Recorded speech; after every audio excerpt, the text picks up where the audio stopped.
আসসালামু আলাইকুম। আমি মারুফ হাসান পলাশ @freedom.1971 আমার ইউটিউব চ্যানেল থেকে আপনাদেরকে অভিনন্দন। বাংলাদেশে বর্তমানে বিদ্যুতের যে সমস্যা দেখা দিয়েছে তাতে মনে হচ্ছে এটা কি কোনো ম্যাটিকুলাস প্ল্যান কিনা, তা চলুন আমরা একটু বিশ্লেষণে যাই। বাংলাদেশকে চাপে রাখার জন্য কি আদানি বিদ্যুৎ সরবরাহ কমিয়ে দিয়েছে বা সামনে কি বন্ধ করে দিতে পারে? মাঝখানে বকেয়া পাওনা নিয়ে কথা উঠেছিল এবং সেই ব্যাপারটিকে যাই হোক তখনকার মতো সামলানো গিয়েছিল। এখন কথা হচ্ছে, ব্যাপারটি যদি শুধু লেনদেন বা ব্যবসায়িক হিসাবে হতো তাহলে একটি কথা ছিল, কিন্তু আমার কেন জানি মনে হয় যে এর মধ্যে রাজনীতিও আছে। কয়েকদিন হলো বেশ গরম পড়েছে, তার সাথে তাল মিলিয়ে বেড়েছে লোডশেডিং, যা বিগত সময়ে এমনটি দেখা যায়।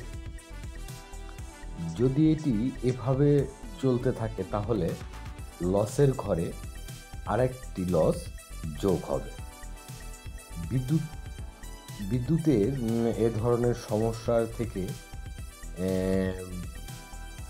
যে কয়টা শিল্প কারখানা ঘুরিয়ে ঘুরিয়ে চলছিল তাও হয়তো বসে পড়বে। এভাবে একের পর এক যে চাপের মধ্যে পড়ছি আমরা, তাতে দেশের অর্থনৈতিক অবস্থা খুবই খারাপ। আর এগুলো সবই আমার মনে হয় মেটিকুলাস প্ল্যানের একটি অংশ। আগের পর্বগুলোতে বলেছিলাম আওয়ামী লীগ আগামী 7 দিনের মধ্যে স্বাভাবিক রাজনৈতিক কর্মকাণ্ড করতে পারবে, অথচ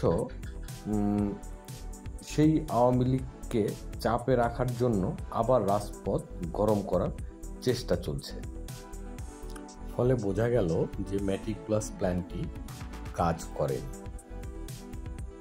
তো এবার তারা নতুন হয়তো মেটিকুলাস প্ল্যানে নেমেছেন এবং সেটি হলো বিদ্যুৎ। এখন যদি ভারত এই বিদ্যুৎকে যদি আমাদের সঠিকভাবে সরবরাহ না করে, তাহলে এমনিতেই যে আমাদের শিল্প কারখানার যে দুরবস্থা হয়েছে এই 8 মাসে, বিদ্যুতের সমস্যা করলে সেটা চরমে উঠে যাবে।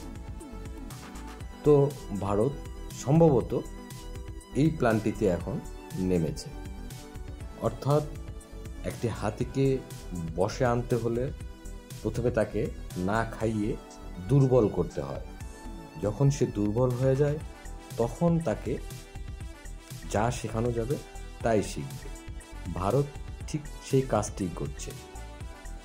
খুব ধীর গতিতে আমাদের যে অর্থনৈতিক চাকাটা, সেই চাকাটিকে স্লো করে দিচ্ছে। যতক্ষণ পর্যন্ত ভারতের প্রেসক্রিপশনে কাজ না হবে ততক্ষণ পর্যন্ত ভারত একের পর এক এই মেটিকুলাস প্ল্যানগুলো প্রয়োগ করে যাবে। প্রথমে ভিসা বন্ধ করেছে, তারপর ট্রান্সপোর্ট সুবিধা বন্ধ করেছে, তারপর ভারত যে প্রজেক্টগুলো বাংলাদেশে চালাচ্ছিল, অর্থাৎ রেল প্রজেক্টগুলো, সেই প্রজেক্টগুলোও বন্ধ করে দিয়েছে।